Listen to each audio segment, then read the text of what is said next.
And also, I want to set expectations. Commissioner Marino, myself, need to leave at 3 p.m., but matters by the public, if they have not concluded, will still continue after our absence. Okay. With that, I turn it over to my colleagues, Commissioner Marino, to call our speakers, and Vice Mayor Sachs, if you will work the timer for us. I will honestly and ethically work this timer. Thank you. We have 2 microphones here, so as I call your name, please go to either one. We've got a lot of cards, and we'd like to be able to hear all of you. So William Koenig and then Leonard Seratore. One take one, one take the other, and we're good.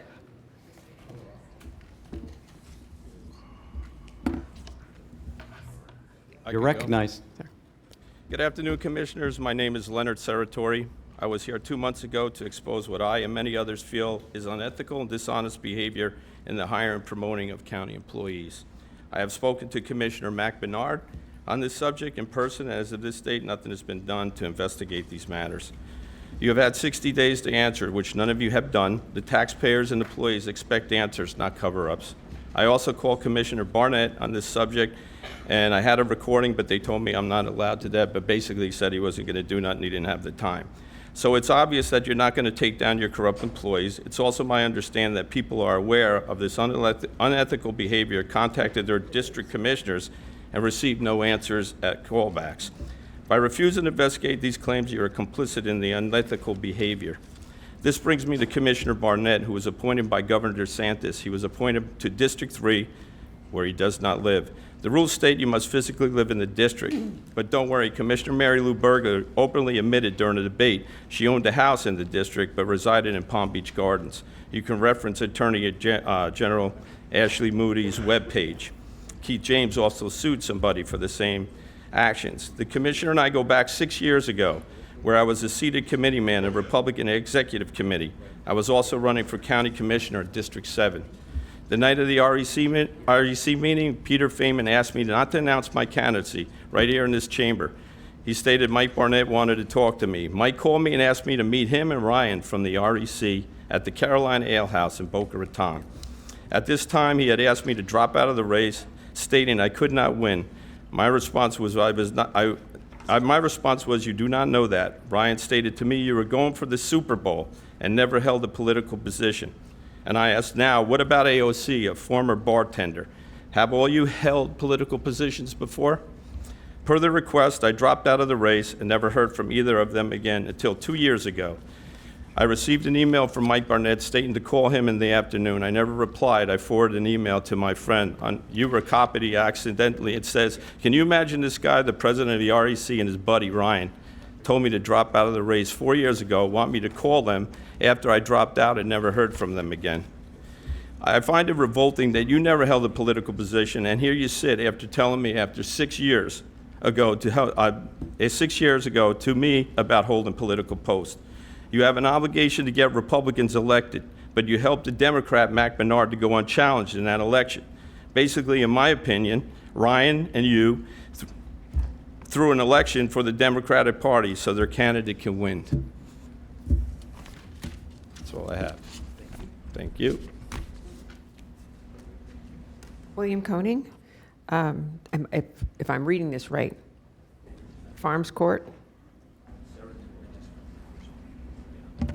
Good afternoon. Romig. Yes, Romig, R-O-M-I-G. My name's William Romig, and I'm here today on behalf of Septic Sucks, a citizen-led effort calling on state and county elected officials to address the septic systems that are polluting our water. Over the past couple of weeks, we have spoken to hundreds of members of our community, and one thing has remained constant. Residents want to protect their waterways. They want our state to remain beautiful and have the pleasures of enjoying our great springs, rivers, and world-class beaches. They want to see thousands of tourists come to our state and continue to see the economic growth with tourism dollars that help make our economy flourish.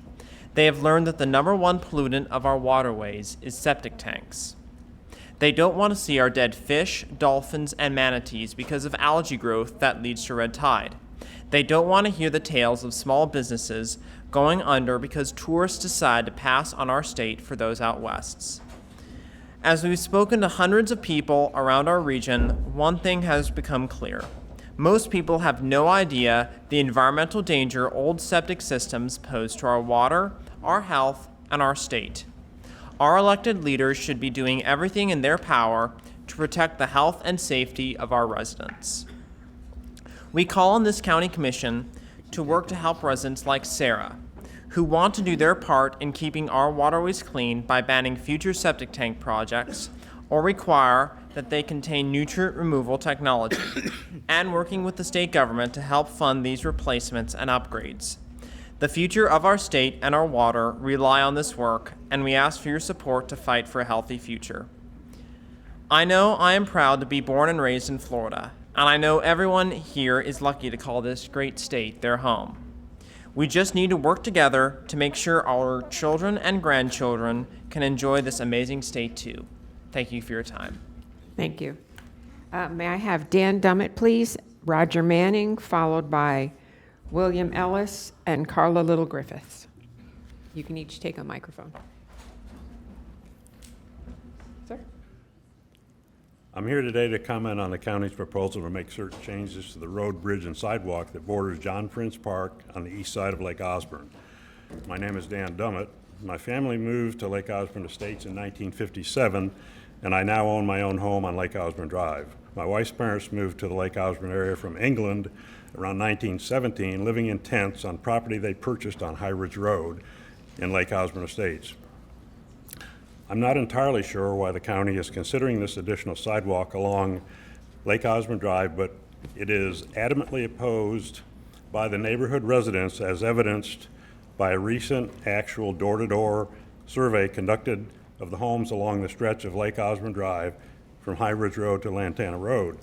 Of the 58 homes directly contacted, we received a response from 78% of them. Of the 78% responses, 100% were strongly opposed to the addition of sidewalks in the easement area in front of their homes. Not only would these sidewalks be of little or no value to the homeowner or the county, they would negatively affect the environmental beauty of Lake Osborne Drive by destroying mature trees and shrubbery that add to the green space and are part of the beauty of Lake Osborne. This green space only enhances the beauty of John Prince Park and the overall neighborhood. People will always opt to walk on the existing walkway sidewalk on the John Prince Park side of Lake Osborne Drive, bordering the lake, as opposed to walking in someone's front yard. Perhaps there might be some appeal to solicitors or those wanting to scope out a residence for nefarious purposes. We believe the county money is much better spent on making the neighborhood both safer and more appealing by diverting any funds allocated for the proposed sidewalks to methods which address traffic calming via speed bumps, mini roundabouts, stop signs, and crosswalks intersecting roads along Lake Osborne Drive. In addition, this approach will save the years of beautification to that environment that was added over the years to the county's easement without any expense to the county, I might add. Also, as I've alluded to, the county has installed and maintains a very desirable and attractive sidewalk paved path on the lake side of the Lake Osborne Drive that is in constant use and is protected by a guardrail that provides a modicum of security to the public, which would never be available to any additional concrete sidewalk replacing mature trees and landscaping on the residential side of Lake Osborne Drive.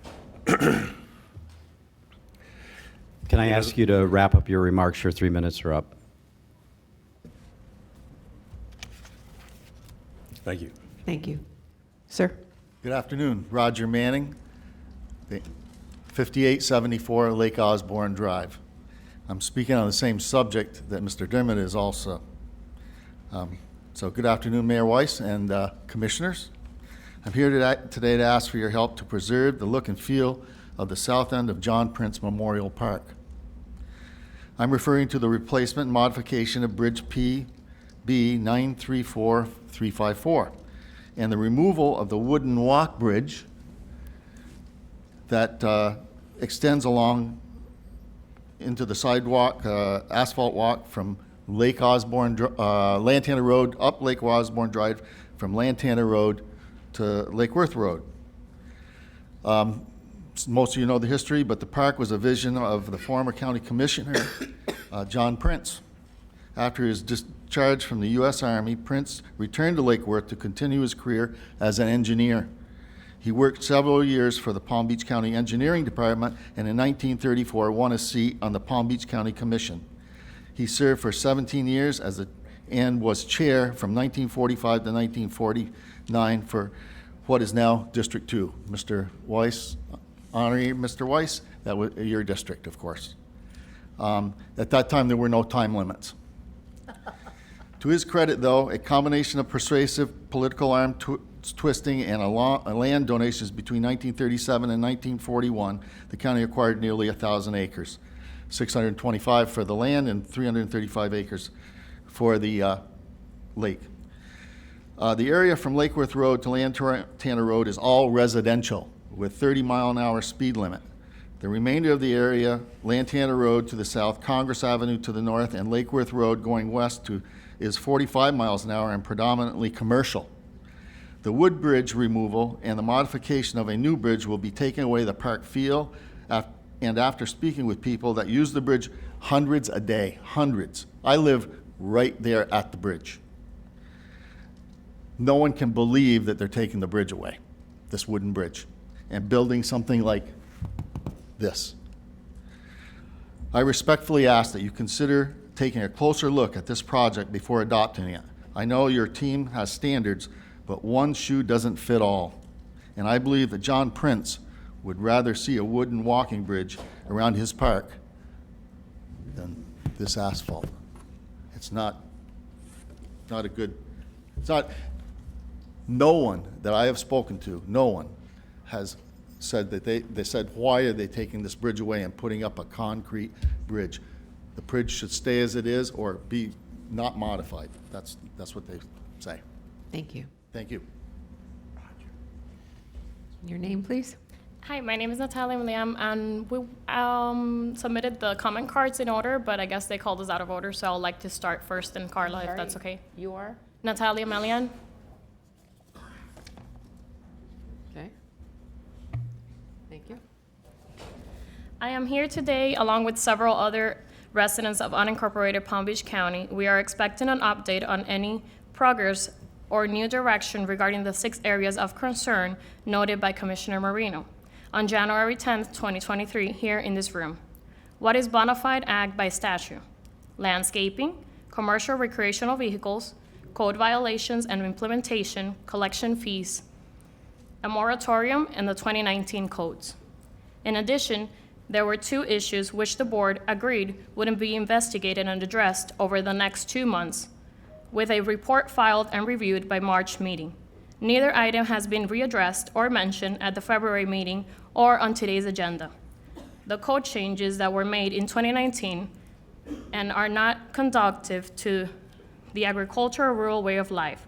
We recognize and appreciate that Sarah Baxter has a town hall scheduled for tomorrow night regarding these codes and will address this at a later date. The second item was the harassment and abuse of power by Code Enforcement Department when applying code changes in Loxahatchee acreage area. At the meeting on January 10th, Administrator Baker stated that she would conduct an investigation into these allegations and in 2 months would have a response. At the meeting, Commissioner Sachs showed great desire for the people to trust our government. That is the responsibility of the government to serve the people. We can only trust the board if they hold the administrator accountable to produce the report. Based on today's agenda, there was no indication of a response, and we are here to seek answers and get solutions to our problems or violations that most of us have at the moment.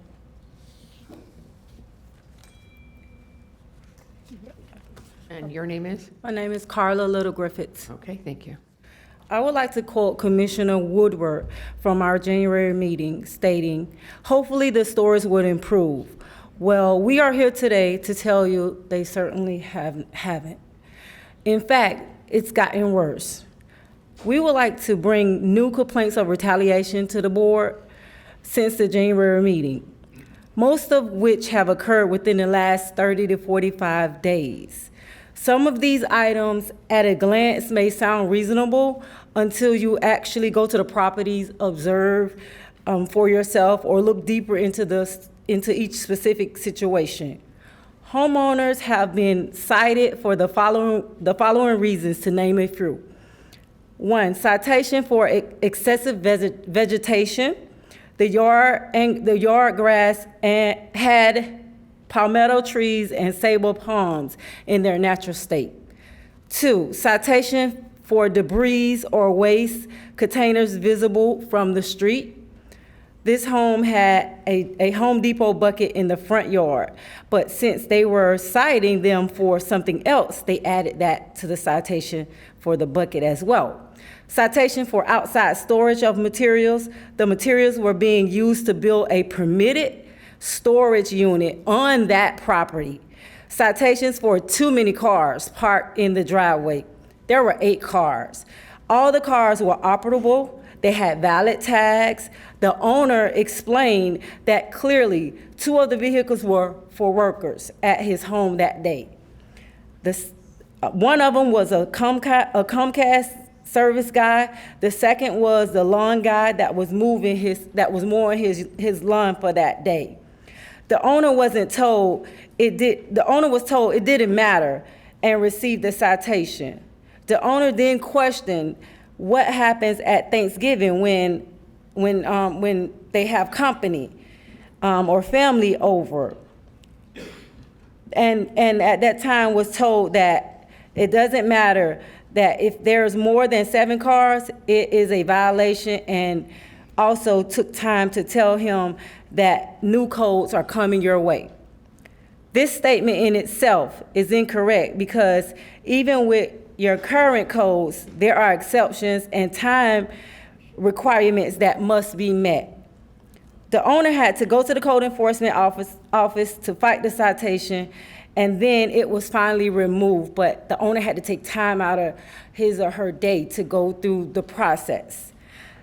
5, citation for outside storage. The owner of the home was told that he had to keep his garage door closed for then it'll be considered inside storage. When the garage door is open, it's seen by the public and it's therefore considered outside storage. There was also a Excuse me, citation. Ma'am, your time is up. Do you want to close it in Yes. another minute? Go ahead. Yes. In closing, there was also a citation for a 26-foot boat, and we were told by Ramsey Buckley that the previous code did not apply to recreational vehicles, but that wasn't the case, and the person had to sell their boat, unfortunately. Thank you very much. Good afternoon. Sure. My name is William Ellis. I live at 16060 East Durand Boulevard in Loxahatchee. I'm here for the same purpose. I moved to Loxahatchee in 1987. My goal was to have a boat and an RV, and I'm happy to say that I was successful in both endeavors. Now, I have an RV at my house, and I'm talking to my neighbor who tells me, well, get ready. Well, get ready for what? Well, they're going to cite you. What do you mean they're going to cite me? Well, I got a friend of mine, he's got a boat in his driveway, and they cited him. First off, even if we change the rules, we should be grandfathered in, number one. Number two, if we're going to change code, which apparently they did, should we not be notified before we are fined? Now, that's on RV standpoint, and even reading the news from Loxahatchee or Indian Trails, they don't mention the RV issue. They only talk about commercial vehicles, which I want to talk about now. I'm sure every one of you like your jobs, but so do a lot of people. And it breaks my heart to hear a lady at a meeting say she was the 3rd generation garden and lawn care person in her family, 3rd generation, and she had to give up her business because of this code. I moved to Loxahatchee. I put up with some stuff. I had an animal rescue thing next door, and I had to listen to chickens and donkeys and all this other. But I moved to Loxahatchee, so people couldn't tell me that I couldn't park my boat or RV next to my house. And I tolerated that. That's fair. But to tell people that they're going to lose their jobs, their life, I mean, okay, I agree with you. I don't want 3 or 4 semis next door in the grass. But what's wrong with one who's there just coming and going, especially in this day and age when we have the supply chain issues and the desperation to get truckers to haul supplies? Now, I know that's reaching on a national level, but all national problems usually start in a variety of local areas. So what I'm asking you today is change the code back to the way it was. We're not hurting anybody in Loxahatchee. That's why we moved there. We're not messing with anybody in West Palm or Palm Beach or Wellington or any of that. We moved there for this purpose. And I have to put up, I'll even add this, I have to put up with horses and horse farms in Loxahatchee because of Wellington and their polo. But you know what? I moved to Loxahatchee so I could at least have an RV, and I will not complain about them. So I'm asking you now, please look into this and fix it, because there's people that are losing their jobs, and I'm sure you wouldn't want to lose yours either. But thank you very much for your time. Blaze Ori, I apologize in advance, Uriark, and then followed by Renee Hamilton, followed by Drew Martin, and then followed by Barbara Sesko. The last name's Uriarty. I bought a house in Loxahatchee in 2021. I grew up in Loxahatchee, and I decided when I was able to buy a house out there. And I'm also here to speak on the issues related to unincorporated Palm Beach County. It's a very concerning situation. There's potential,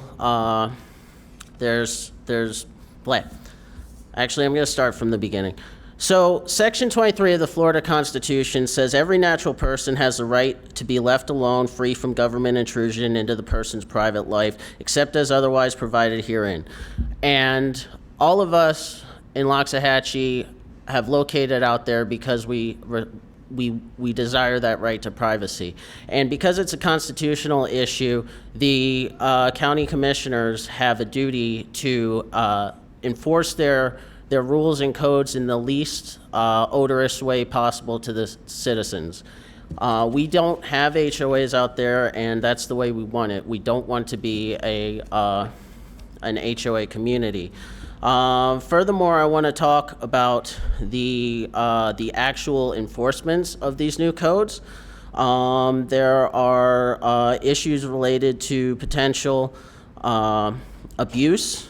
For one, code enforcement agents are telling homeowners that they don't need to disclose who reported them, which is a lie. Florida Statute 162.21-B reads, a code enforcement officer may not initiate an investigation of a potential violation by way of an anonymous complaint, and those complaints are necessarily public record. There's multiple instances of that. There's also questionable behaviors of building department officials who are not code enforcement officers acting as code enforcement officers. And though that may technically be legal, that doesn't seem very appropriate, and makes one think that they need so many code enforcement officers because they're looking for ways to find more people. So that's questionable. Finally, one of our citizens in Loxahatchee was told that by one of the code enforcement officers that they have a hit list of 50 people that we're going to get. The agent then named a neighbor first and last name and said we're waiting for him to leave his gate or garage open and we will get him. Please note that this person was named, has been active at our meetings and at the commissioners' meeting, and is now being targeted along with several others. Thank you very much. Thank you. Hi, my name is Renee Hamilton. I live in Loxahatchee. One additional item that Blaze didn't have time to address was that we've also been told that there was a person who was violated recently with several citations. They received 9 different citations, and when they asked who they were reported by, they were told they didn't need to tell them. They were told that they were under investigation by the Sheriff's Department, and therefore they did not have to disclose. However, this person had no issues with the Sheriff's Department, nor were they under investigation. They went downtown down to the code office to find out what happened, and they found out that the supervisor for that agent had directed them to take the day, drive down Orange Boulevard, and look for citations and vehicles and sheds and anything they could cite and get it cited out there for that day. I can't believe that you don't have enough people where you have complaints in other areas that you can go and investigate those complaints rather than searching and hunting in our area for a complaint. Okay, and that was done by the supervisor of that person for the code department. I'd like to take a moment now to actually thank Commissioner Baxter, Commissioner Sachs, Commissioner Marino, and Woodward for truly hearing us at the January 10th meeting and actually taking time to voice your concerns and suggestions to ensure there is true fairness, equity, and equity in the handling of our concerns. But also, as Commissioner Sachs said several times, many of us are suffering and we need relief, which she then asked Administrator Baker and others to help provide. But it honestly doesn't seem as if they want to provide relief, as during that meeting, they found excuses or rebuttals to why they can't. But there's always a solution when you truly want to find one. Or even the gentleman who, I'm sorry, I lost my place. Administrator Baker said that if they have violations, we have to charge the fines and it's illegal not to. But there's always a solution when you truly want to find one. Or even the gentleman from the staff that stood right up here and said, we don't have the authority not to fine. It sounded to me like they didn't want to suggest options with outcomes that would be helpful to the people. Instead, it's about the rules and the money. There are things that can be done. Maybe extend the compliance date from 10 days or 30 days to more like 90 days or more so that we have time to get through the code changes that we need to do. You can make that happen. It's simple. They put a date on there. The agent is determining what that date is, so just let them extend it so we get through this instead of fining us and causing us harassment. When Commissioner Melissa McKinley was still in charge, she stopped all the citations for commercial vehicles on a temporary basis while investigating these matters, and that occurred in 2019. So why can't this group do it now? It must be because you don't want to. Why can't we do this? Well, you talk about relief, but on the agenda today, earlier today, was a fine that was decreased from over $114,000 to $40,000. Who can afford to pay this? This person was only being fined $100 a day, but we're being fined thousands of dollars a day.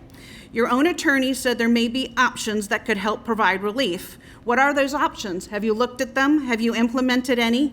We are here because we need your... Ma'am, can I ask you to wrap up your remarks? You're I will. gone over. We are here because we need your help, support, and immediate relief. Not only is this a financial burden, but it's affecting our physical and mental health. Please do the right thing and help us.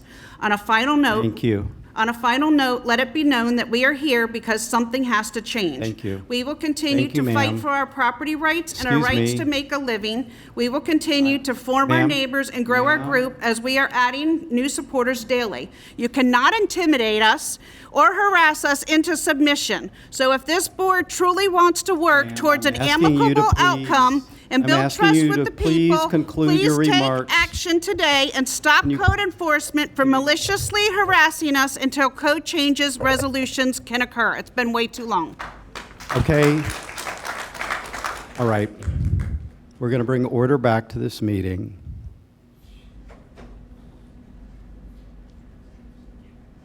Mr. Martin?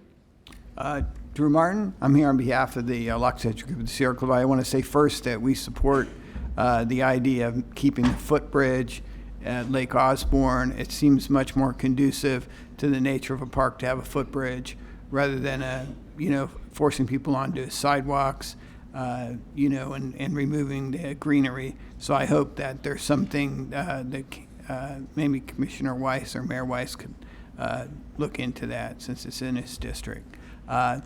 I want to just talk about a couple issues. One is I do notice the temperature has gotten a little warmer. I don't know if you feel that, Commissioner Marino. but I appreciate it if it has. Again, we feel that, it should be comfortable in government buildings. And I know I've also been in over at Vista, and it gets really cold in there, and I have to wear extra sweaters. And I think that, dehumidifiers could be just as effective as keeping the air conditioning extra cold. I also want to address the Brookside issue, and I appreciate Commissioner Sachs allowing us some workshops on that. Thank you so much. I still hope we'll be able to speak on March 28th. We will be there, and we want to express our feelings. I think that the last workshop I attended was a little heavily dominated by the other side. And I really think Brookside was bought with taxpayer money, was bought to be open space and greenery.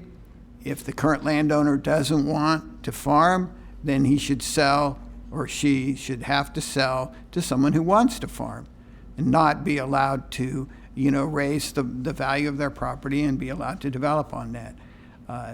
The housing problem's really going to be solved on the high ground near I-95 and between, and not way over on the west side.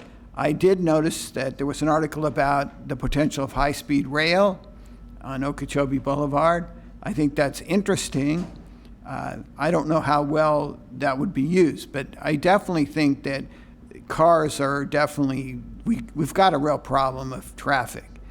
And I noticed that the legislature is actually passing laws to make it worse. They have a law that says you can't reject a development if it causes a traffic problem. So I'm not sure how you're going to do your job to alleviate traffic problems if the legislature does not allow that.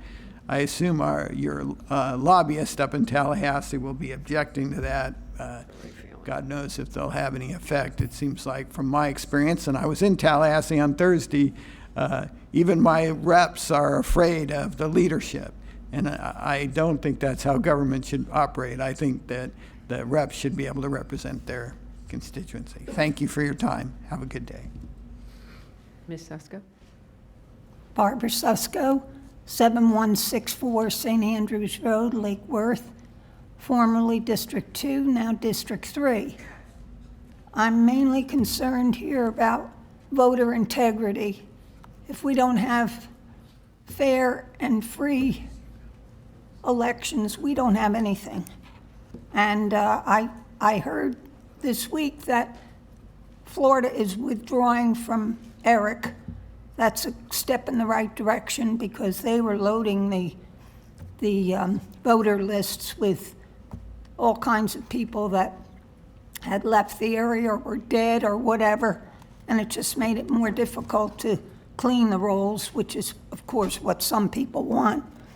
The other factor, of course, is the big money coming into the area. I don't have the facts on this, but I do know that George Soros and Zuckerberg have both given millions. We're limited to maybe 5,000 to give a candidate.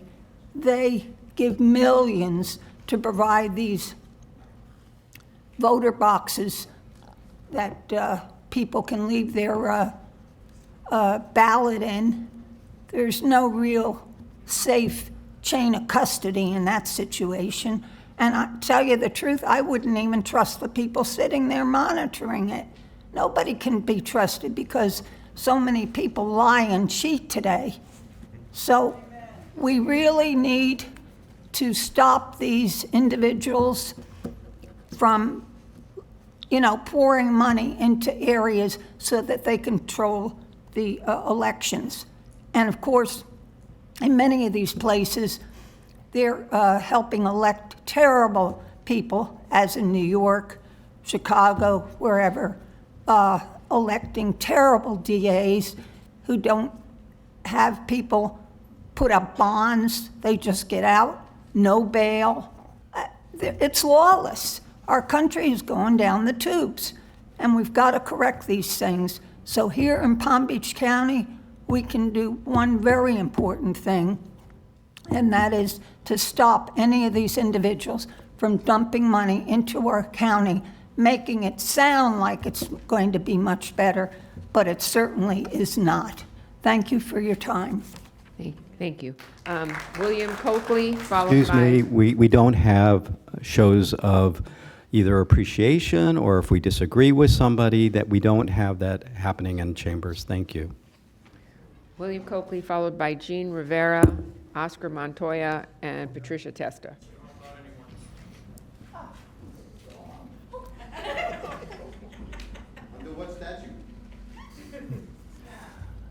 Greetings, and thank you for giving me an opportunity to speak. This is regarding the Lake Osborne Bridge project, the extension of which has a potential to put sidewalks all the way up and down the road. And two things really come to mind. One is one size fits all. When we asked why it was we weren't consulted about this plan, the response was from the planning department that we don't have to.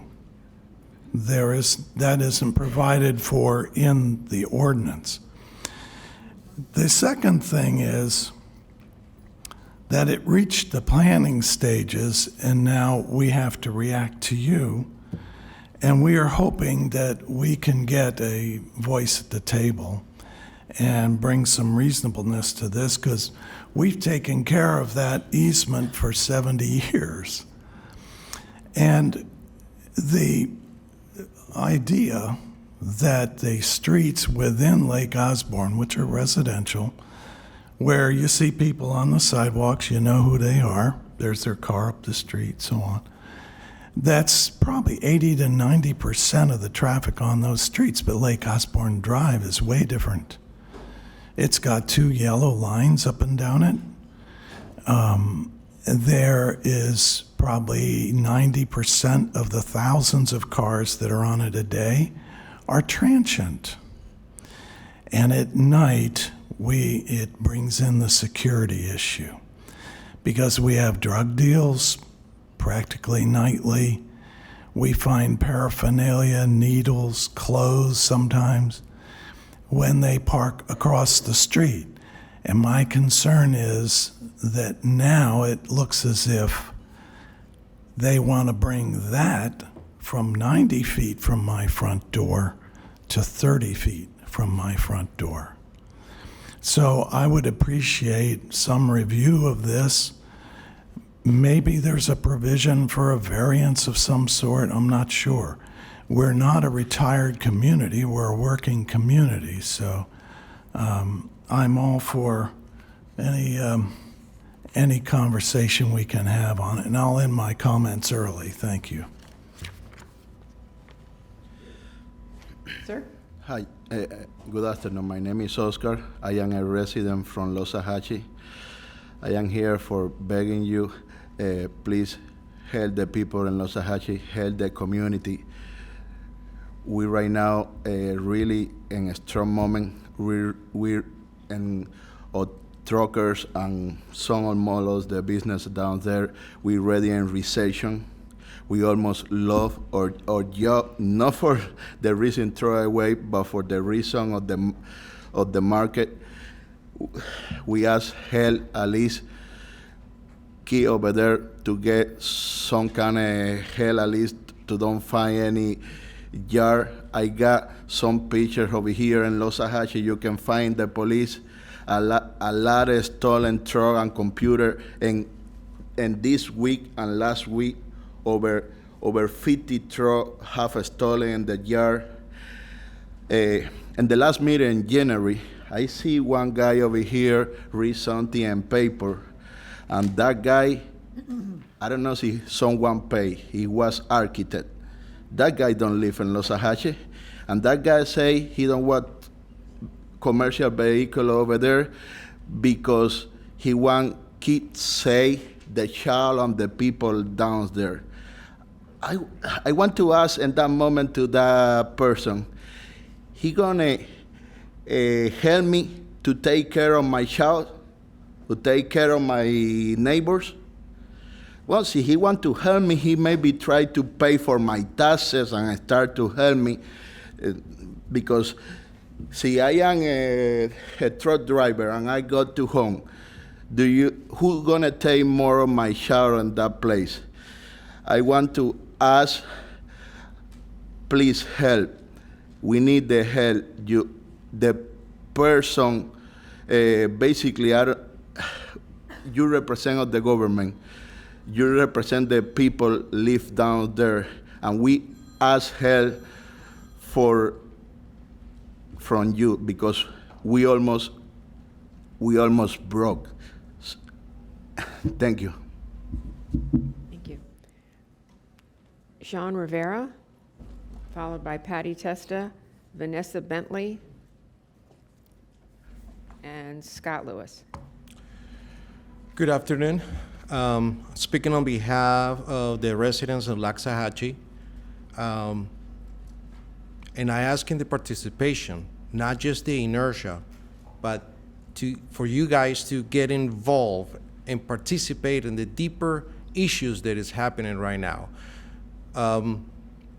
We have situations where developers come out of the state and they're trying to put pressures in the rules of the agricultural land that we have already established since many, many years ago. And now, we just basically is trying to transform the land. It's trying to transform the rules and regulations, and that is not fair. So this is an agricultural land that is representing truckers, is representing the people who are getting involved in agriculture, engaging in different businesses, and we do have businesses in that area. We don't want to lose those businesses. So this is Florida. This is not California. This is not New York. We have a lot of people who coming from different places. And we don't want to,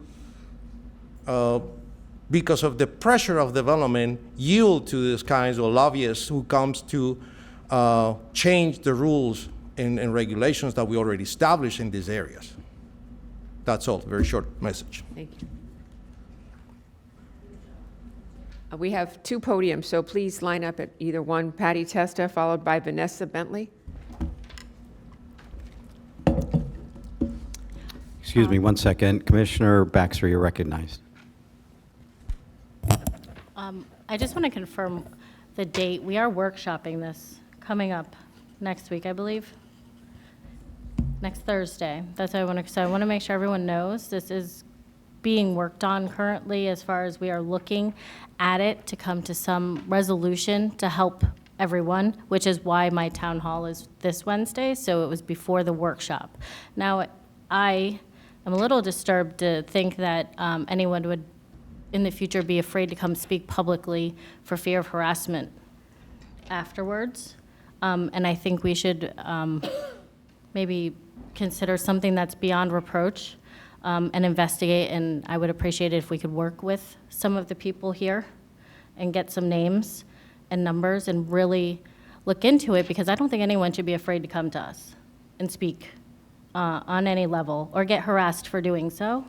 And whether that's an independent firm, so they can't say, oh, it was swayed or not, but just something to put this to rest, and so that our residents feel a little more comfortable. So if you'd like, I would definitely love to hear what everyone else has to say, but just something to keep in mind while we're listening, because what I've heard has been disturbing. Thank you. Thank you. My name is Patty Testa, and I'm from Jupiter. Congratulations to the new board members. This is my third time addressing Palm Beach County Board of County Commissioners. In 2021, it was about mask mandates. The board willingly signed a mask ordinance indicating agreement to perpetuate a giant scam without facts or science, to force those seeking service to comply to be served, to force businesses of any kind to comply in order to serve, to create division between patients and their healthcare provider, to terrorize and humiliate the very youngest to the very oldest, scarring and scaring them literally to death, to weaponizing our police and sheriffs to the point they forget who they serve, to separate us from our churches, and to turn us against each other. But I don't want to bring that up. A signature, your signature, is precious. The board indicated that their only role in the SOE activities, the supervisor of election activities, was funding. Learning of the integrity and security problems with voting machines, I asked the board to stop funding the expanded SOE center to house and operate machines, massive utility bills, maintenance plans, and service contracts, salaries to run and service, supplies for sorters, scanners, duplicators, openers, and tabulators, miles of electrical cords and communication wires, non-live streaming cameras. Machines with USB connections were last certified in 2019 before Mrs. Link selection. The vote-by-mail manager says certification is necessary only with updates or changes. I believe that replacing an ineffective supervisor of election was reason enough to look at the whole system and clean it up. How can I have confidence if there are no legal machines certified with the new SOE that replaced a bad one? Should have been the first order of business. We have been hammered with fear panic that we could never count votes again if we removed machines. Brainwashed to think vote by mail is the only way to count, impossible to manage the volume, there is no other way, it takes too long. Ironically, it's been called a beautiful ballot factory, where AI targets, artificial intelligence target beta testing is in place to select voter choices, where machines are making decisions, where machines are making errors, where overseas/military voter names and ballots are exposed. How many times is a legally signed vote-by-mail ballot touched or manipulated by a human or a machine from the second it leaves the elector's fingers until it is counted? How many times is too many? How many times are necessary? Technology is stealing my faith and confidence that my vote is safe and secure. Technology is stealing our ability to count. This is why messing with our students' brain oxygen was a mistake. They know how to count. I have done election integrity since March of 2022, and today's my anniversary, election day. For 1 year, I examined signatures and so much more. While you debate and decide the Palm Beach County budget, it will be your precious signature that will record your position and will place you exactly where you want to be in history. God bless America.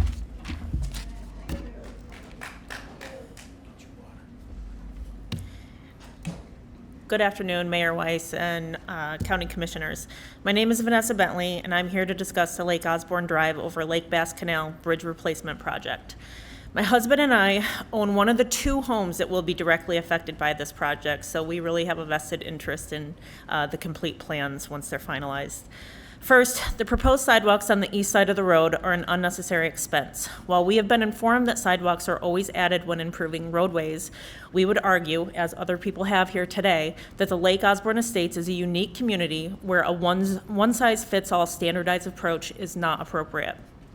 The John Prince Park Trail currently exists along the west side of Lake Osborne Drive roadway and provides the walkability that the county seems insistent in adding to the east side.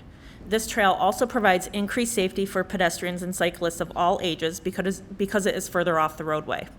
The residents of Lake Osborne had proposed that in lieu of the sidewalk along the east side, that the county provide crosswalks at the only 5 intersections in the neighborhood.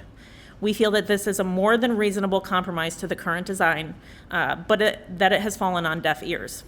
We are more than willing to work with the county, but the county does not appear to want to work with us. We also feel that if the county were truly interested in the neighborhood walkability, then you would be more flexible in hearing our concerns and reasonable alternatives.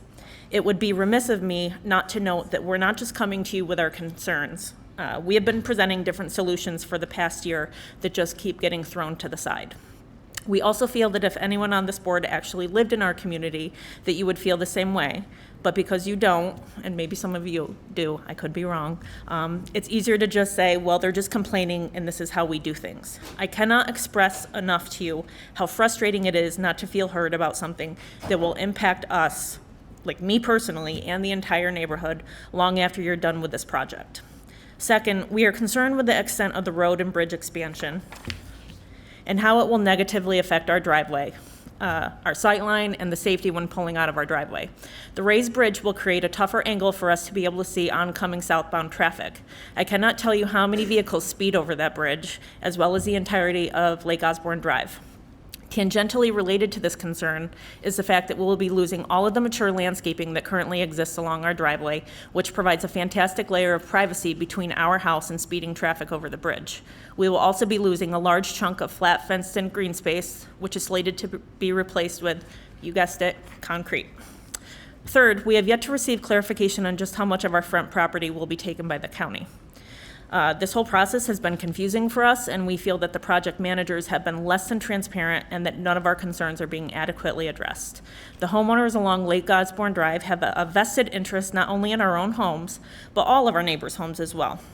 To be clear, none of our neighbors, I'm almost done, none of our neighbors with lakefront views are in favor of sidewalks. There are no other geographically similar neighborhoods like Lake Osborne in Lake Worth, and we are pleading with the county to help us maintain the unique beauty and desirability not only for us, but for generations to come. Thank you very much. Thank you. As was previously noted, Commissioner Marino and I will be leaving. Vice Mayor Sachs will be continuing to chair the meeting. So we're going to have Scott Lewis, followed by Lady Goldwire, followed by Todd Buffington. Hi, my name's Scott Lewis, 514 14th Street, West Palm. A couple of months ago, my insurance for my company, auto insurance for all the trucks I've got, went up 20%, and I called my agent and had a long talk with him, and I've actually verified what he said with several other agents, that 1 in 5, and maybe it's 1 in 4, drivers in Palm Beach County is either uninsured or has no driver's license. It's that high. It affects every valid driver in this county, every resident, the cost. And that means you got the insurance premiums going up, you have 20% more traffic, and traffic is the most common complaint I hear from all of my friendly competitors and friends. 20% more accidents, 20% more emergency responses, 20% more lawsuits, and 20% more road repairs.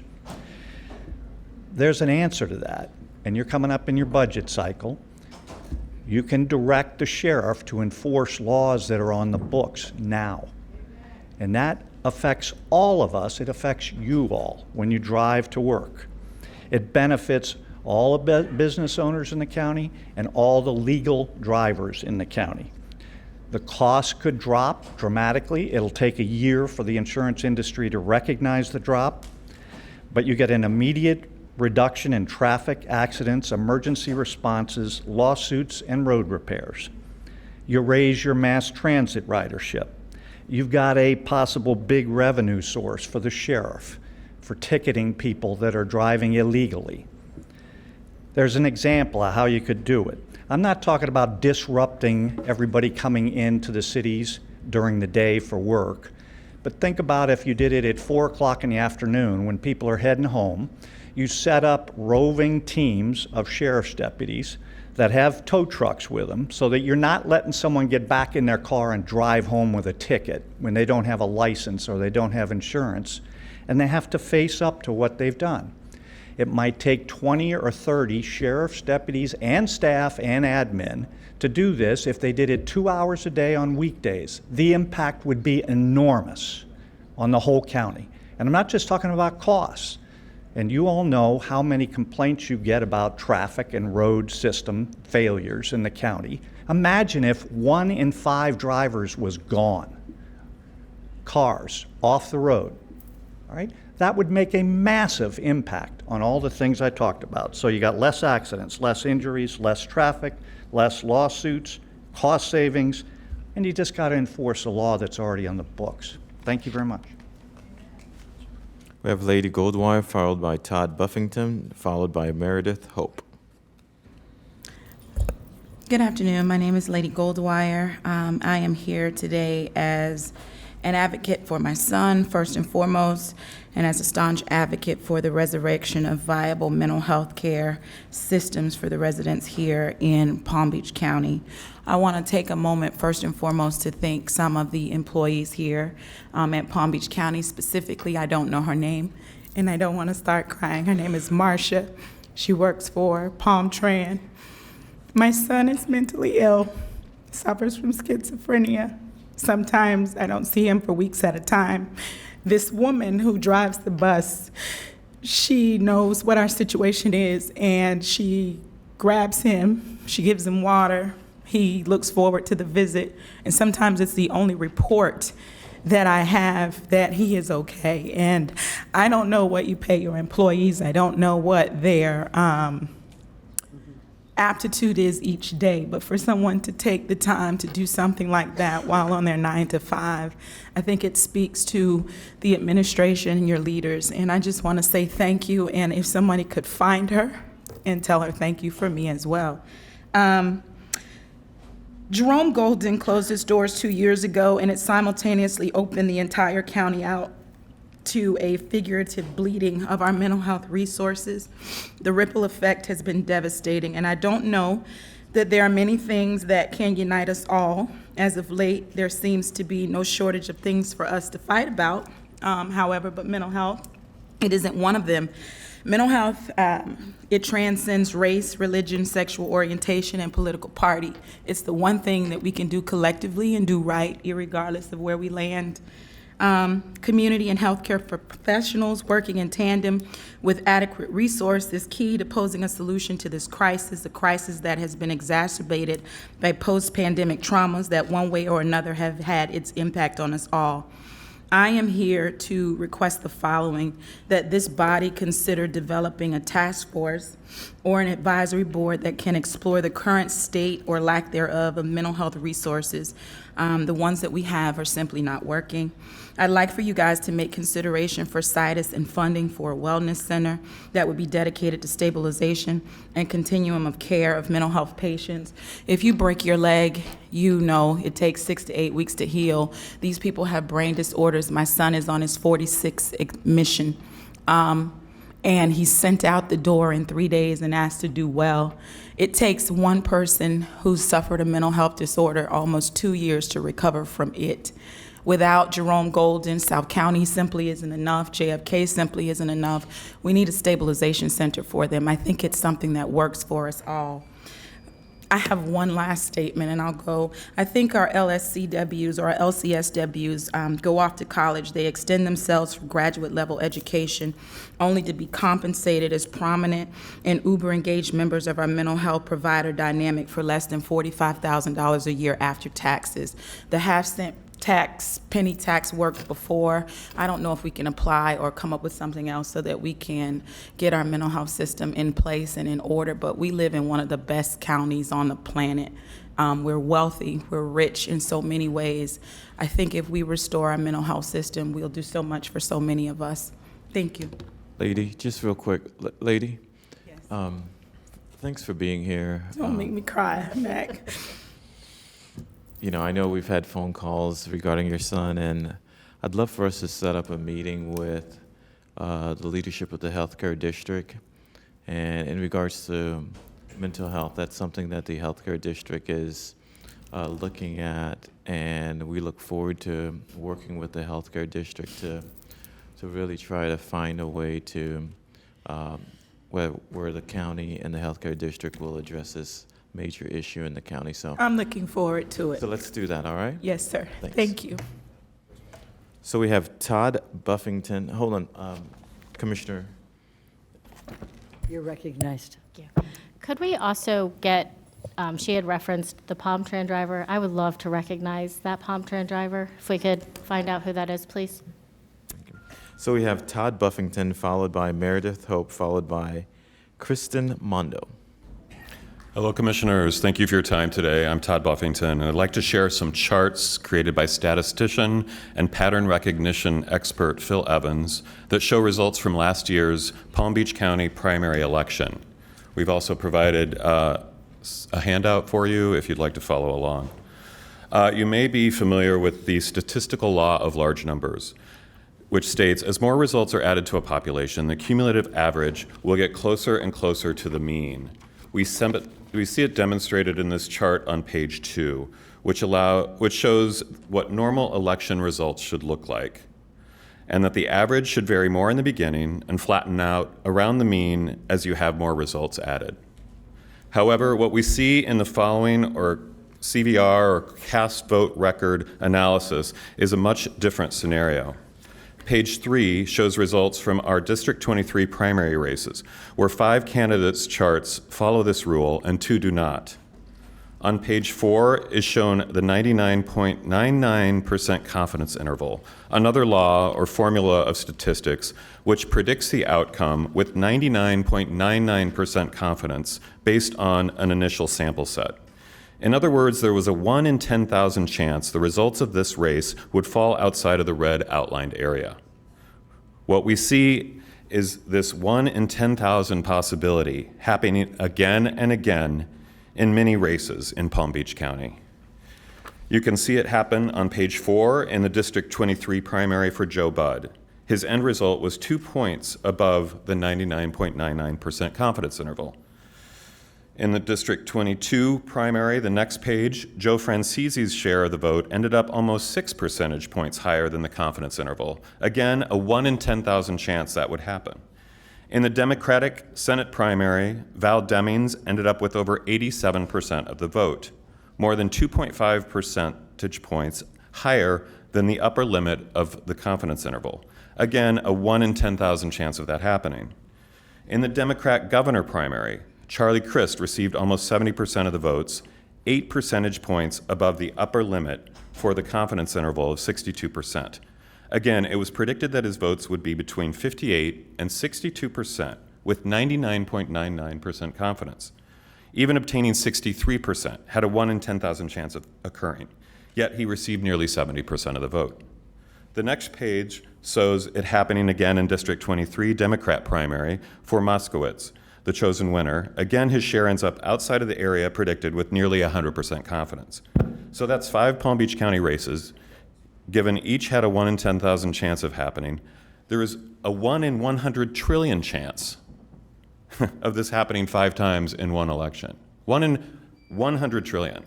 How could this happen? It appears to be an algorithm that kicks in after 14 votes in every precinct that increases the votes for the chosen candidate. Page 9 shows 2 different races with similar patterns. The charts show the number that have voted in every precinct along the horizontal axis. Thank you so much. These We are appreciate- selections, we not appreciate your elections, input. and voters are clearly being disenfranchised. Thank you, sir. Moving on. So we have Meredith Hope, followed by Kristen Mundo, followed by Bruce Terrell. Hi, my name is Meredith Hope, and I live in Palm Beach. And I thank you for the opportunity to speak with you today. And I'm going to follow up with what Mr. Buffington had to say here today, as this is to show additional proof of this is selections, not elections. If you look at the next page of the handout, you will see the Congressional Republican primary race for District 21, which is masked. Here you will see the inverse of what was shown in the other charts. You will see Brian Mast's share of the votes start out very high and then begin to drop. This is indicative of what's called front loading. Votes for the chosen candidate. Shown again in red is a 99.99% confidence interval based off of the initial votes. This time, his share drops well below what is predicted. Again, a 1 in 10,000 chance of occurring. How did this happen? Looking at the next page, you will see he received nearly all of the first 50 votes in the 13 precincts shown. This is also not normal and shows the system gave him nearly all of the first 50 votes in these precincts. Only after 50 votes in each of these precincts do the other candidates begin to receive votes. Not only is this not normal, if I chose stocks like this, I would have the SEC coming to investigate me. I'd like to also share a few quotes from experts regarding our election machines.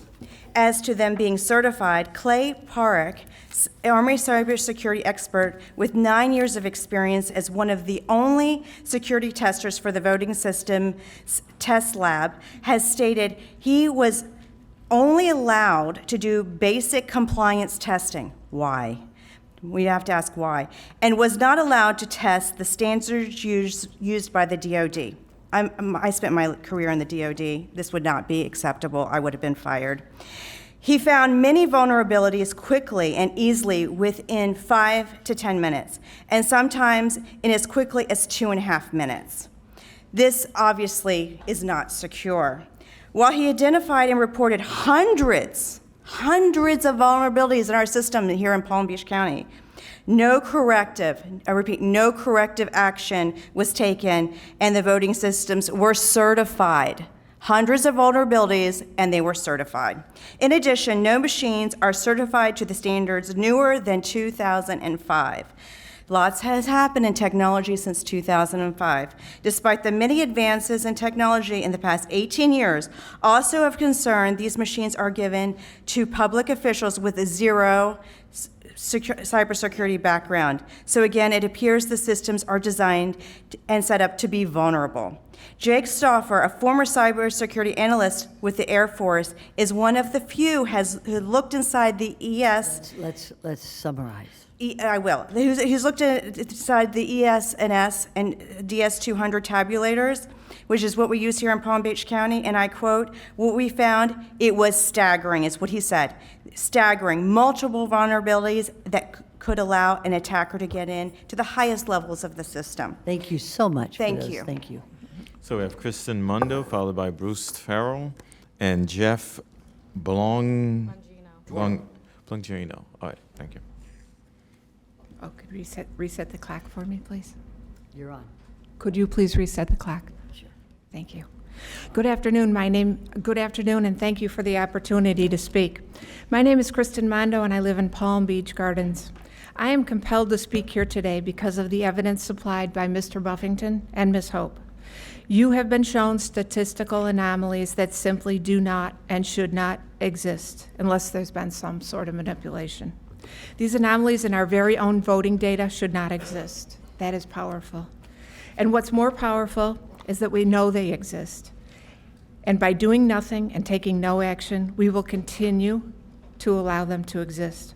By doing nothing, we will allow our elected officials to be selected and not elected. Many of you are thinking the obvious. You are thinking, we will never get rid of the machines. The capitalized cost is too great to the county to eliminate them. Many of you are thinking about the different sections of the Florida statute.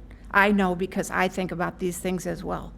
But by doing nothing, we allow the continued disintegration of voter confidence. We allow the very officials who have direct power over our lives to be selected, not chosen by the majority. County commissioners, school board members, mayors, and sheriffs all have an immense amount of control over the populations they serve. And I believe they should be legitimately elected by the people they serve.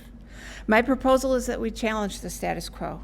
I'm asking for this board to approve a random hand count of one race in each precinct on election night, before the ballots are moved from the precincts to the central tabulation center where they are stored. I have worked, watched, and observed many elections in Palm Beach County. In most instances, there were never more than 200 ballots cast at any one location. In many instances, far less.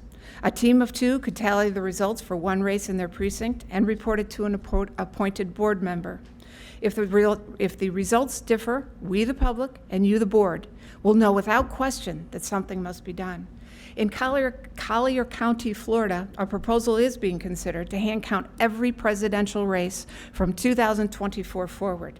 The extra 20 minutes to hand count one race will not impact our supervisors' payroll costs, as paychecks are cut according to the title of the poll worker, not the actual hours worked. As they pay very well above the minimum wage, this is never an issue. In closing, please consider the data that shown to you here today. It does not naturally occur. And you, as our board, are the only ones that can ask for a manual check and balance on this part of the process. I ask the board seriously consider proactive measures by demanding hand counts at the precinct level at the next available election. Thank you. Thank you. We have Bruce Terrell, Jeff Blong, followed by Mary Adam. Good afternoon, Commissioners. Quick question. How many of you are married and have children? Please raise your hands. Good. This county uses the ESS machine, similar to the Dominion machine. How many of you would bet your life, your children's life, or your spouse's life on its correctness? Raise your hand. Come on. How many of you? Amazing. Not one of you. I spent 5 years researching the machine. So I'm going to give you a quick story. It started in Venezuela. As a consultant, I am a consultant for major businesses and I'm a consultant for political people. I've done it for over 40 years.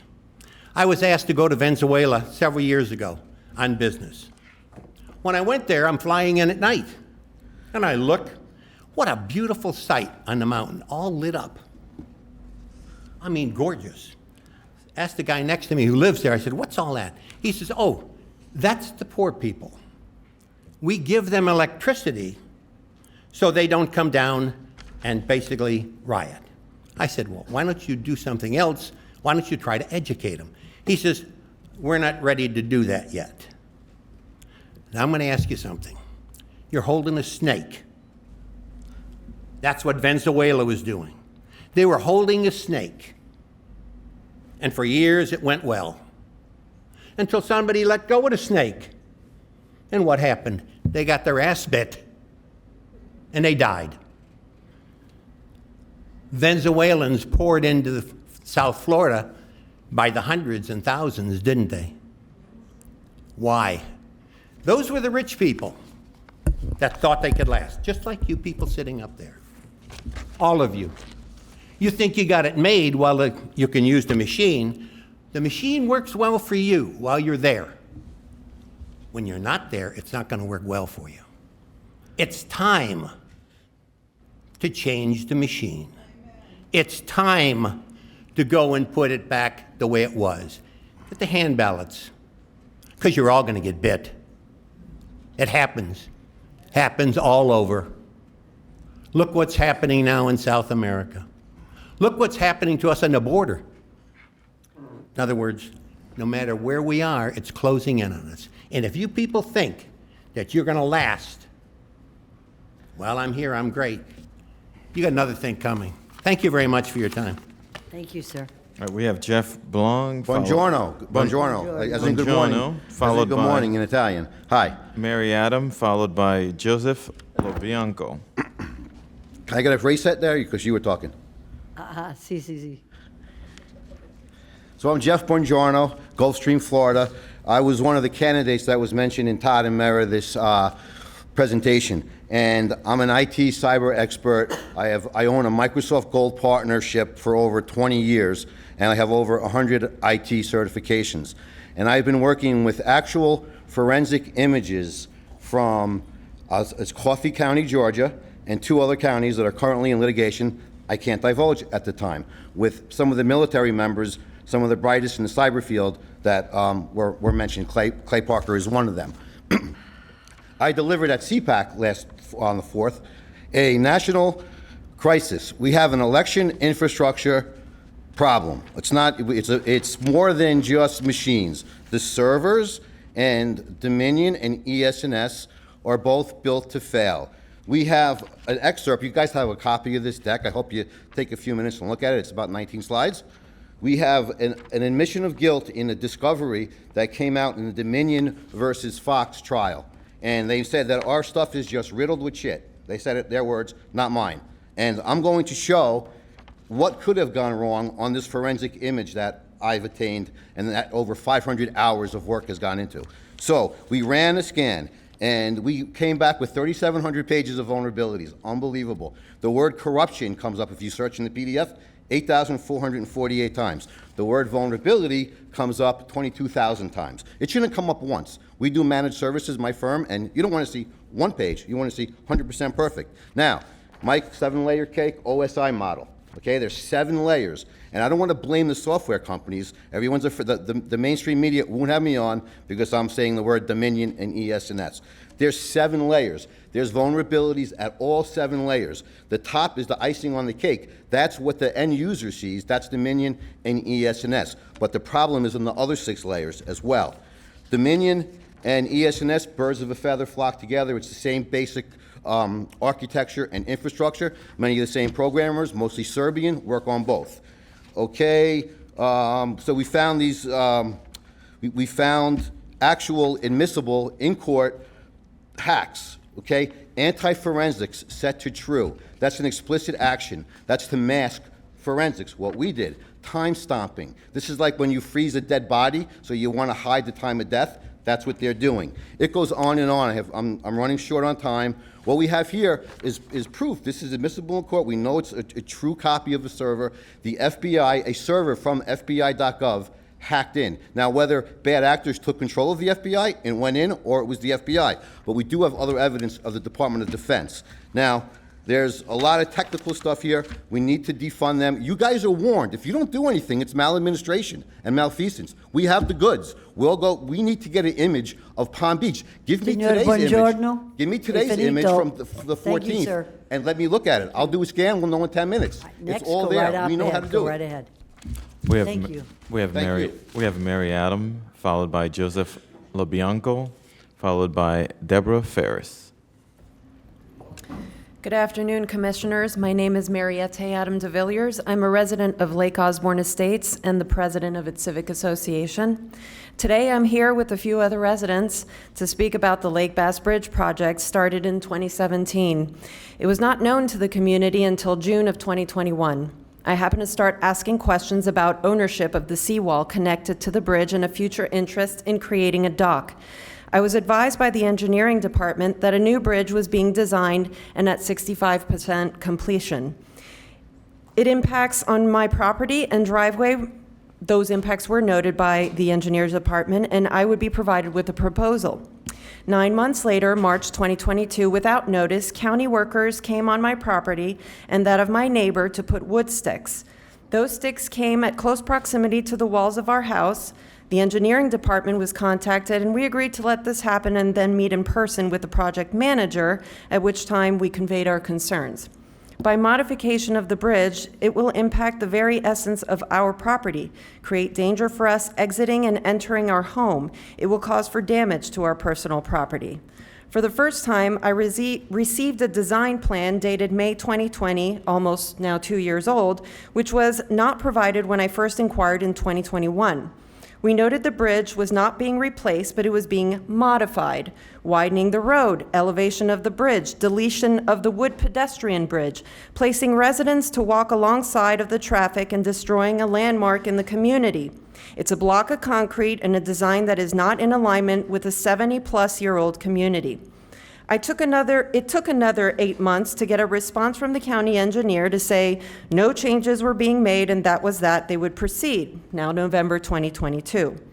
We asked for someone to present the project and give the opportunity for the community to ask questions. The Deputy Director of Engineering kindly organized a WebEx meeting, at which time some very reasonable requests were made by the residents. We are here today to bring awareness to this board of what is happening and ask that you have the engineering department collaborate with the impacted community on the design of this bridge. No one is against the project in itself. We all just want the plans to marry with the needs of the area and its people. Who are the people? It's not just Lake Osborne Estates or me. It's the joggers, the fishermen, the cyclists, the children and their parents, the newlyweds, the dog walkers, the expecting mothers, and so many more that come from each one of your represented districts to visit this area. They tell us what a beautiful area this is, the best place to watch the sunset. Oh, we come here all the time to exercise, and they're going to remove the bridge? Where will we walk? Why can't they just make an exception and replace it, they ask. Your constituents have questions, and their good suggestions should be incorporated into the design. Thank you, Commissioners, for hearing me today. And thank you very much. Appreciate it. We have Joseph LoBianco, Deborah Ferris, followed by Shannon Otto. Hi, Joe LoBianco, 5820 Lake Osborne Drive. I'm here today to ask this board to reconsider the Lake Bass Bridge project design. While we agree that it's time to replace the bridge, there is simply no need to proceed with the project as it currently stands.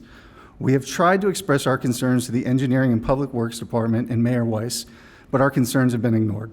The current design of the bridge calls for elevation change, road expansion, installation of sidewalks, including a bike lane, removal of mature trees, and worst of all, the destruction of the Fisherman's Bridge. Lake Osborne Drive has had the same design since it was constructed over 70 years ago. There is no logic behind several of the components of this project. The proposed design simply doesn't match the setting that it's being placed. The first issue is the installation of sidewalks with bike lanes. It's duplicative to the path that already exists and runs through the park. There is no increase in demand to justify the expense of this. The community simply doesn't want sidewalks where they haven't existed for 7 years. There's no evidence that can be produced to justify the cost to taxpayers for these sidewalks. They're not wanted or have been requested by any property owners that have been impacted by this. Currently, there's no plan to connect the sidewalk attached to this project to any other existing sidewalks, and that's a big problem. Destruction of the Fisherman's Bridge is a loss for all of Palm Beach County. This bridge is used by so many people, whether fishing, watching the sunset, or simply taking family photos. The new design calls for concrete and metal bars, very similar to what you see on major roads. Lake Osborne is residential. Raising the bridge without dredging the canal makes the canal inaccessible. It's useless. Useless for boaters, useless for anyone. There are no plans for dredging the canal included in the design. While the county engineers are insistent on the need to meet county standards, we're requesting a variant or a waiver for this requirement as it's done in other areas. Simply raising the bridge will create a safety hazard for the two properties attached. There is no reason it is not safe. Widening the road, widening Lake Osborne Drive, a road that is already overcrowded, with the raising of the 6th Avenue Bridge and expansion of the Lake Bass Bridge, it makes it more attractive to large trucks, which is prohibited.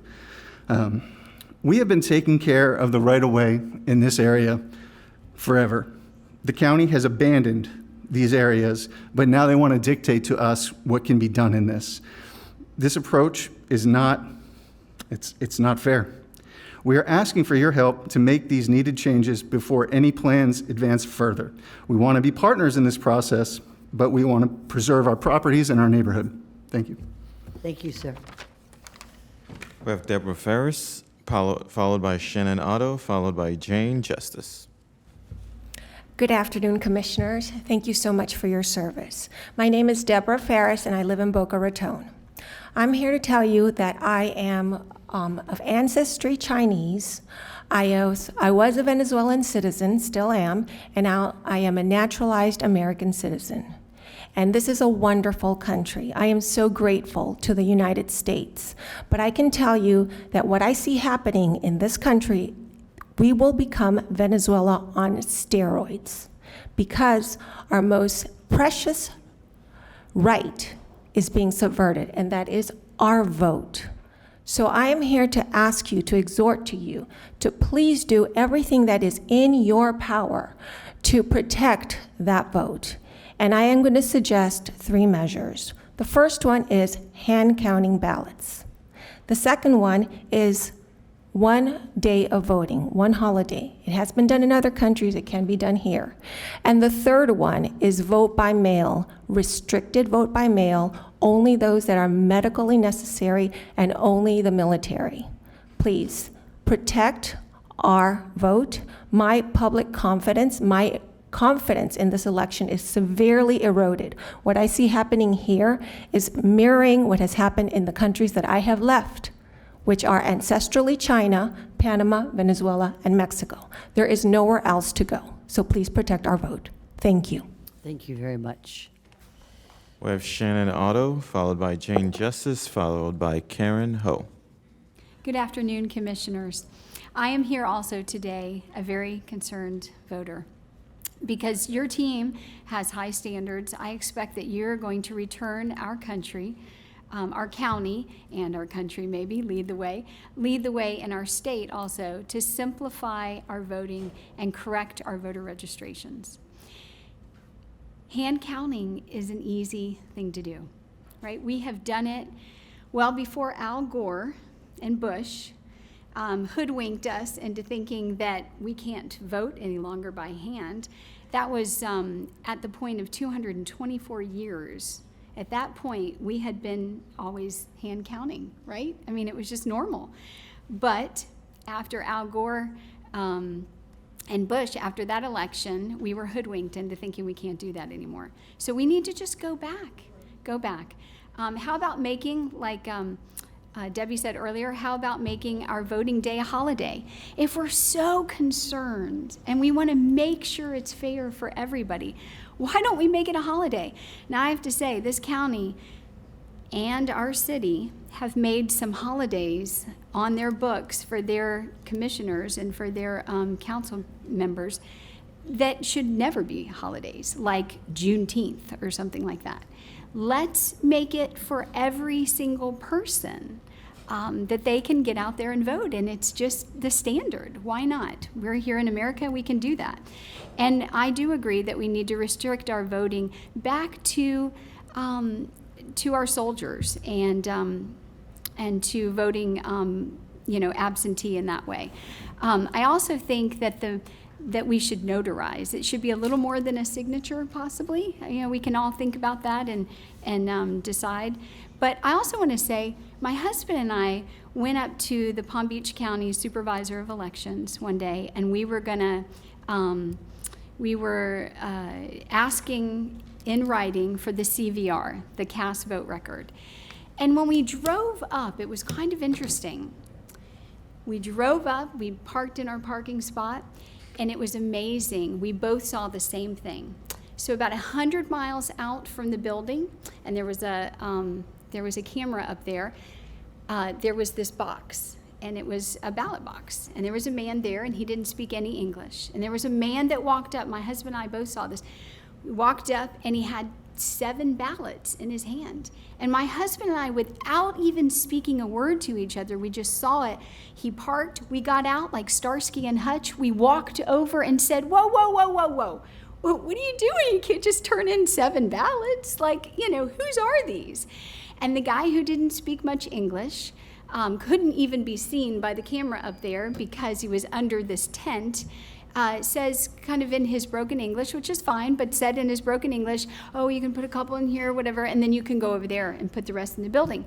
Well, I was headed to the building, so I just followed the man, and I walked in, and he went to proceed to hand those 3, 4, 5 ballots, whatever he had in his hand at that time, to somebody. And she took them, and I said, whoa, whoa, whoa, whoa, wait a second. Whose ballots are those? I mean, you can't just hand in several ballots. You're just about to finish. So all that to say, when I challenged it, they had somebody come over and took them, didn't even look at them, and said, oh, well, it's just fine as long as they're family. I said, are they family? She looked in seconds, like it was a second. I wish I had challenged her again because it was too soon for her to know. We appreciate your comments. So my point is, there is a lot going on, and y'all can make a difference for us and us as voters. Thank you for your opinion. Thank you.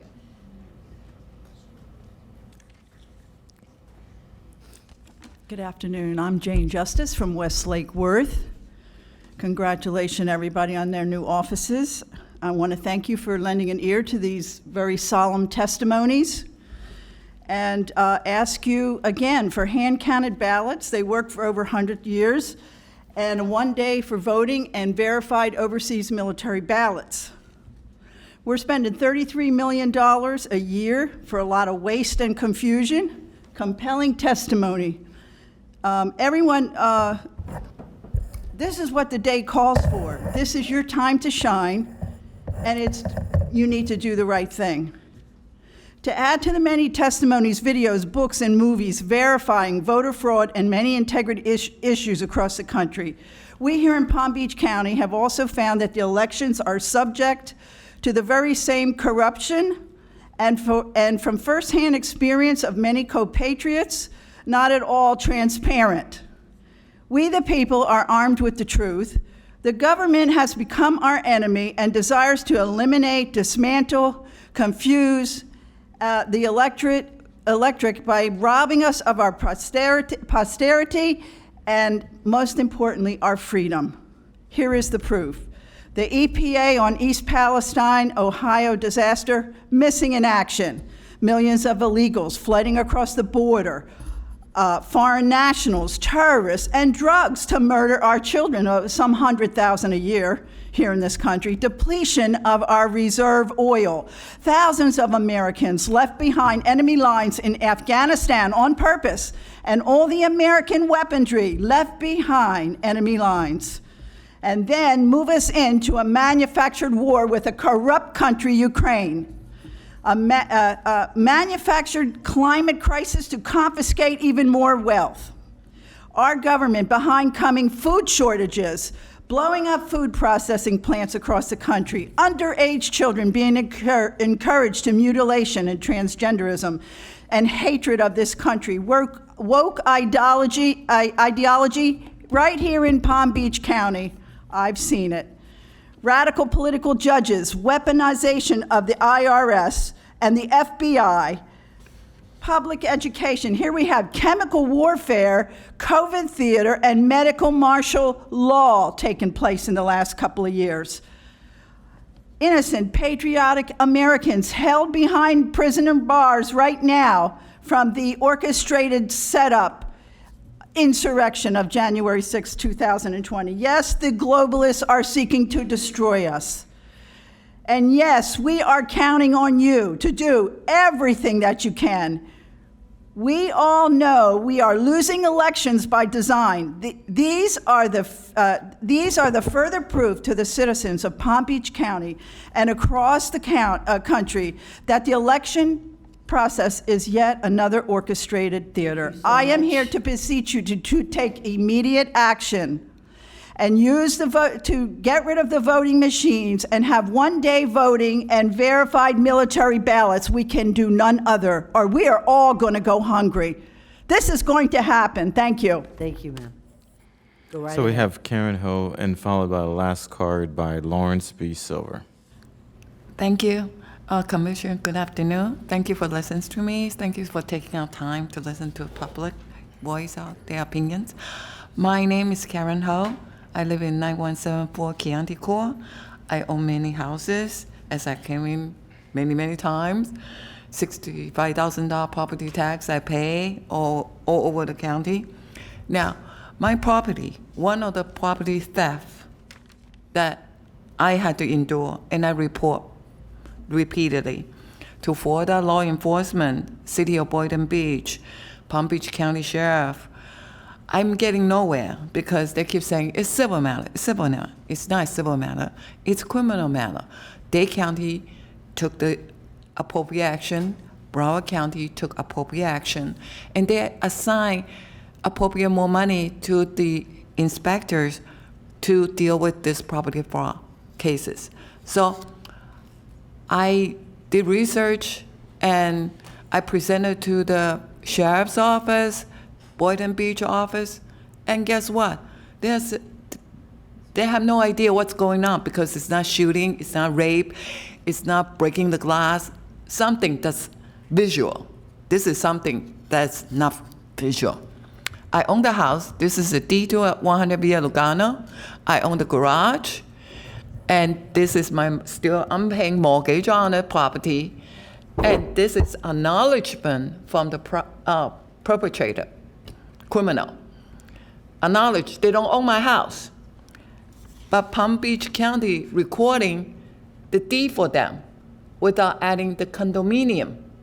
So it was totally disappeared. There are 17 houses that's not supposed to belong to them. Northland Lugano LLC. Perfect. You would say, here, I'm telling you we don't own it. Then why you record it? Not only that, they filed civil matter, civil suit, had me evicted from my own place because City of Boynton Beach police cannot see it on the Papa West Side. And on top of that, those predator attorney ask for attorney fees. Okay? And they took out $60 million Fannie Mae loan because they are claiming all of the properties belongs to them by virtue of Papa delete condominium. And you can tell there's no tax history except recently. What happened between 2006 to 2020?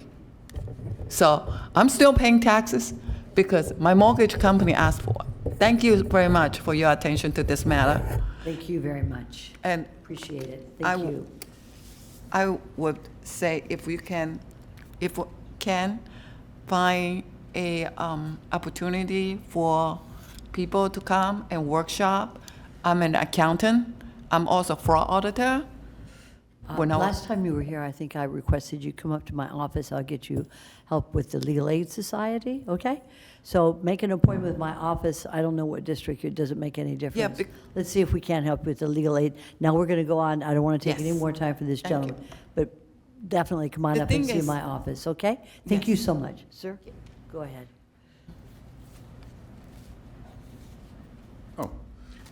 Good afternoon, all of you, and thank you for staying for me, the last speaker. That's the good news.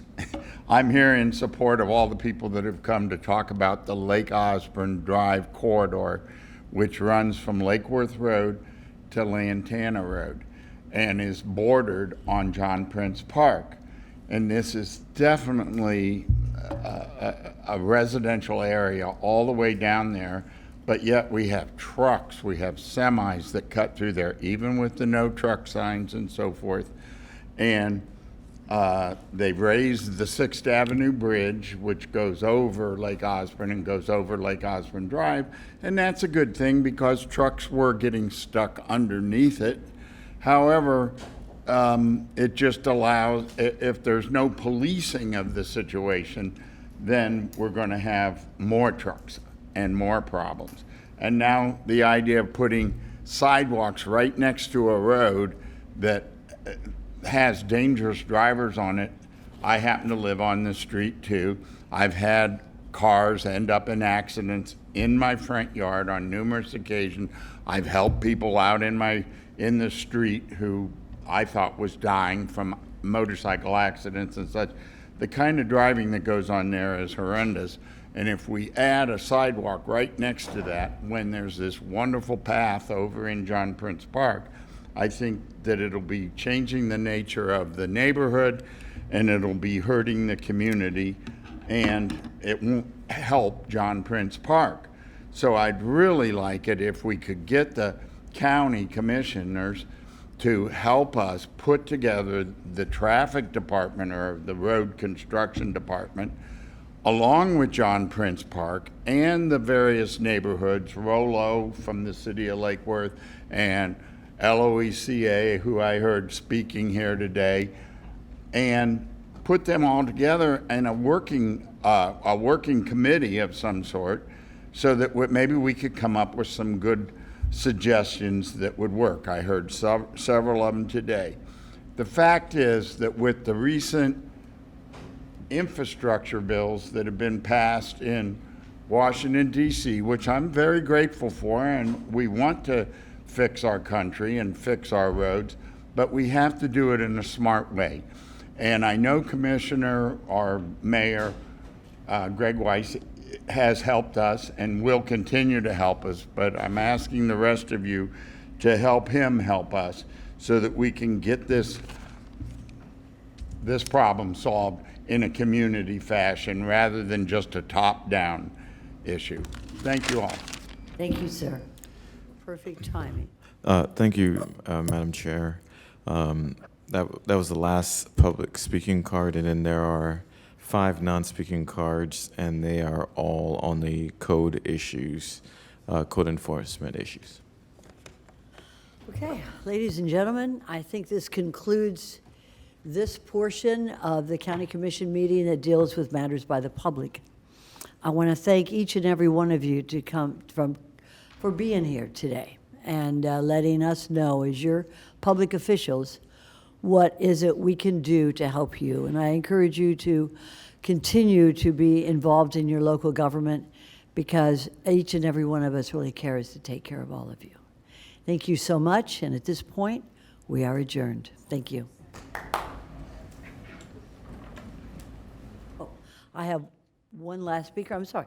I recognize you. Go ahead, Commissioner. Thank you. I just wanted to clarify, we don't need any further direction for staff regarding the investigation? We're good? Thank you. Okay. Thank you, Commissioner.